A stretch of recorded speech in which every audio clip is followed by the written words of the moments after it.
Assalamualaikum warahmatullahi wabarakatuh. Saudara-saudaraku, masih di pembahasan orang-orang yang ditunggu, dikangenin, dirindukan ya oleh surga. Betapa beruntungnya seorang hamba yang beramal soleh, bertakwa kepada Allah. Dia bersungguh-sungguh untuk mengejar surga. Ya, dia melakukan amal-amalan yang amal-amalan dia itu ya, dia bermujahadah, kemudian surga merindukannya. Surga kangen sama dia. Ya, kita tuh kalau dikangenin sama orang tua kita, sama anak kita, sama orang yang kita sayangi, yang kita cintai ya, karena Allah pasangan kita, ya suami, istri, ya bahagia kan. Apalagi nih kita dikangenin oleh surga ya, tempat tinggal kita ya, Masya Allah. Surga yang penuh kenikmatan, surga yang penuh kesenangan, surga yang nggak pernah ada kesedihan, nggak ada sakit-sakitan, nggak ada menua, umurnya muda semua, 33 tahun. Yang dulu meninggal masih bayi jadi umur 33, yang tadinya meninggal umur 70 kembali turun jadi 33. Pokoknya umurnya serata semua. Nggak ada yang jelek, semuanya ganteng semua. Sampai-sampai ada nenek-nenek, ya Rasulullah, ada kan nanti surga, bisakah saya nanti masuk surga? Kata Rasulullah, nenek-nenek nggak ada di surga, neneknya nangis. Rasulullah bercanda ya. Kemudian Rasulullah panggil, wahai nenek, sesungguhnya nanti nenek di surga itu nggak ada gini nenek, tapi menjadi gadis jelita cantik, menawan pokoknya. Wah, nenek jadi seneng. Malu-malu neneknya. Jadi saudaraku yang dirahmati Allah Subhanahu wa taala, pembahasan yang hari ini adalah pembahasan tentang betapa beruntungnya orang yang dirindukan surga, yaitu yang mau menjenguk, mentakziahi saudaranya, tetangganya, sahabatnya yang meninggal. Jadi dia datang ya, kemudian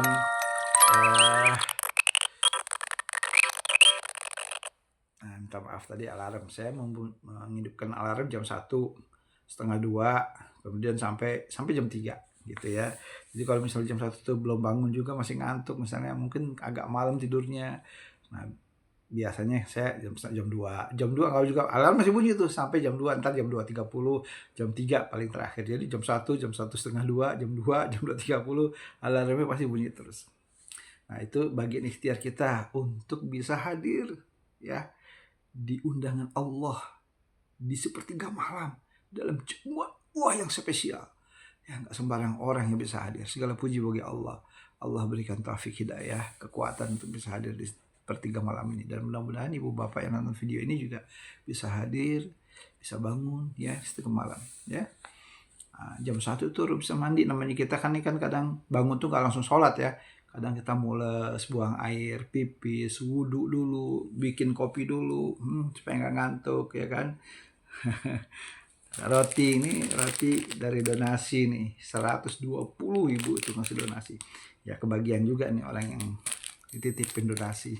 Alhamdulillah, jazakillah khairan jazah ibu, mudah-mudahan jadi amal soleh itu, Masya Allah, tabarakallah.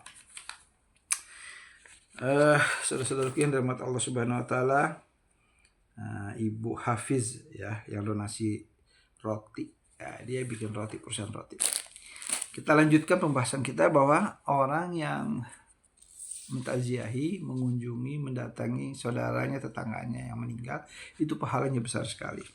Ya, saya ulangi bahwa dari sahabat Nabi SAW, Al-Bara ibn Ajib menuturkan bahwa Nabi SAW bersabda, "Man syahida janazah hatta yusallu alaiha falahu qirat, wa man syahidaha hatta tudfana falahu qiratun, wal qiratu mislu Uhud." Orang yang melihat jenazah orang lain sampai ia mensalatinya, maka ia diberi pahala sebesar 1 qirat ya. Seorang yang melayani jenazah seseorang sampai ia menguburkannya, maka ia mendapatkan pahala 2 qirat. Ya, 1 qirat adalah sebesar gunung Uhud. Gunung Uhud itu kan besar banget. Artinya pahalanya besar, banyak. Ya, kalau pahala besar itu kan nanti memberat timbangan kita di mizan. Kita butuh nanti di mizan itu timbangan kita berat, timbangan amal soleh kita. Karena kita tiap hari juga banyak dosanya. Jangan ngeremehin kadang ya. Ada nih orang nih. Ya Allah. Saya baca sebuah buku ya, di zaman Nabi Musa kalau nggak salah. Dia ini rajin ibadah, ibadah, sholat malamnya nggak pernah tinggal, ya ibadahnya nggak pernah tinggal. Tahu-tahu dia khilaf. ya. Dia khilaf. Apa yang dilakukan? Dia ketemu seorang wanita, kemudian dia berzina selama 6 hari. Ibadahnya 60 tahun, dia melakukan ibadah dengan sungguh-sungguh, ya. Tahu nggak? Ibadah 60 tahunnya itu gak ada apa-apanya dengan zinanya yang cuma 6 hari. Kalah, kalah. Jadi kita jangan sombong nih, yang udah sering rajin sholat malam, yang sering puasa, yang sering sholat terjaga, atau kita lalai nih berbuat dosa, apalagi kalau nggak ditobatin. Itu ditobatin, nah itu kalah amal-amal dia selama 60 tahun dengan zinahnya yang cuma 6 hari. Lalu bagaimana dengan kita yang zinahnya berhari-hari, berbulan-bulan, bertahun-tahun, satu rumah tanpa ada pernikahan? Bagaimana juga tuh ada yang berzinahnya sama orang. Berzina itu juga ada tingkatannya, berzina sama orang yang jauh. Bagaimana kalau kita berzina dengan teman sekantor kita, dengan tetangga kita, dengan keluarga kita sendiri? Ya Allah, nauzubillah. Dosanya lebih berat lagi. Bayangin ibadah 60 tahun gak ada apa-apanya. Ahli ibadah ini. Kemudian dia tobat dengan zinanya 6 hari ini, dia menyesal. Allah masih selamatkan dia. Kemudian di suatu ketika dalam penyesalannya itu dia berpuasa. Dia berpuasa, ya, dia menyesal. Dia pergi dari kampung itu. Nah, salah satu tanda menyesal adalah dia nggak melakukan zina lagi. Kemudian dia meninggalkan tempat itu, pergi ke tempat lain. Nah, dia pergilah ke sebuah gunung, ya, untuk mohon ampun kepada Allah. Menyadari namanya orang manusia nggak ada yang sempurna, nggak ada orang yang nggak ada dosanya. Semua ada dosanya. Apalagi kita ini anak keturunannya Nabi Adam, pastilah banyak dosa kita. Nah, kemudian ahli ibadah ini yang udah berzina hari ini menyesal, menangis. Terus dia puasa. Nah, dalam puasanya itu dia cuma punya satu roti. Ya, satu roti nih. Dengarkan ini. Sangat penting ini sekali. Kemudian ada orang minta-minta. Ya. Yang susah, lebih susah dari dia, kayaknya kelaparan. Tuhan, kalau ada makanan yang bisa saya makan, Tuhan, tolonglah Tuhan, berikan. Saya lapar, belum makan udah berapa hari. Padahal ini satu-satunya roti cuma satu, ya, buat dia buka puasa juga.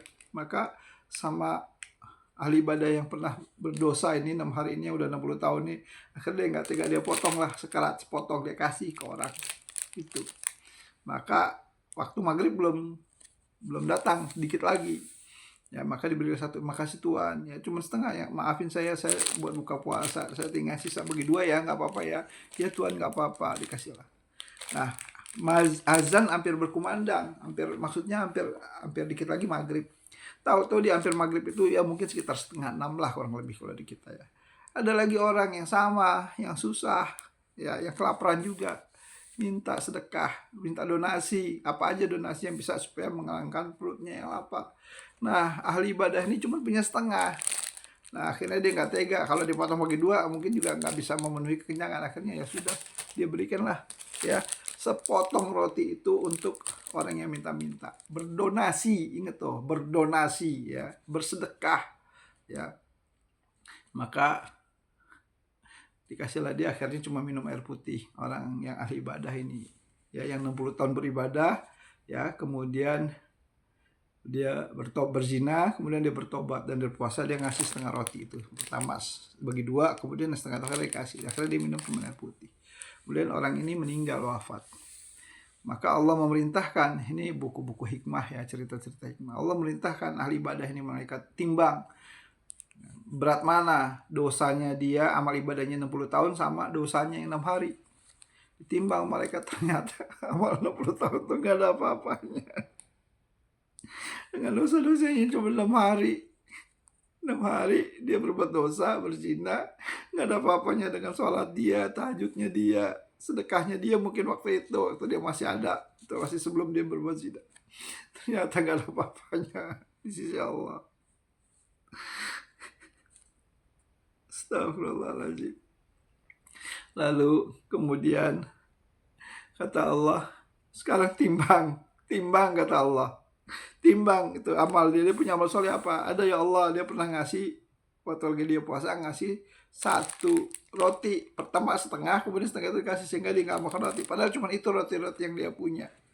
Maka ditimbang. Ternyata satu roti ini bisa mengalahkan dosa-dosanya. Yang sudah mampu dosa itu mengalahkan amal-amalnya. Sehingga terselamatkanlah orang soleh ini. Sehingga Allah dia diampuni dosanya dan dia bisa masuk surga. Tuh ya. Dan satu lagi pesan yang diingat, donasi ini manfaatnya besar. Donasi itu besar di sisi Allah. Jangan pelit, jangan pelit. Dan orang yang berdonasi nggak mesti harus orang kaya. Banyak orang kaya pada pelit-pelit, ya pelit, pelit, kikir, ya. Tapi banyak orang miskin, ya itu bapak itu bukan orang kaya, miskin cuma satu-satunya. Tapi dia mau berdonasi, dia mau bersedekah, dia mau yang merelakan yang dia punya, yang dia butuh juga. Tapi dia berikan kepada saudaranya yang jauh lebih membutuhkan. Nah itu pesan moral. Jadi betapa beruntungnya tuh orang-orang yang Allah berikan rasa empati, peduli. Ya bayangkan, coba kalau nggak dia punya amalan satu roti ini, dia mungkin neraka si bapak itu. Tapi karena dia mau mengorbankan, berdonasi satu roti itu, maka selamat dia. Dosa-dosanya yang 6 hari itu, yang bisa mengalahkan amalnya 60 tahun tuh, akhirnya bisa dikalahkan lagi dengan amal solehnya. Yang sederhana, yang sangat sederhana, cuma satu roti. Nah itu pesan moralnya. Kita lanjutkan di video yang berikutnya. Bagi Anda yang ingin berdonasi, ya bersedekah untuk Palestina, baju layak pakai, ayo hubungi di nomor 0813 1501 3783. Sekali lagi 0813 1501 kemudian 3783. Insya Allah. Ini terima kasih nih Ukti Dinar udah ngasih donasi peci nih. Peci Palestina. Saya suka, mudah-mudahan jadi amal soleh buat Ukti Dinar, rezekinya lancar berkah, anak keturunan menjadi anak yang soleh. Amin. Terima kasih. Assalamualaikum warahmatullahi wabarakatuh.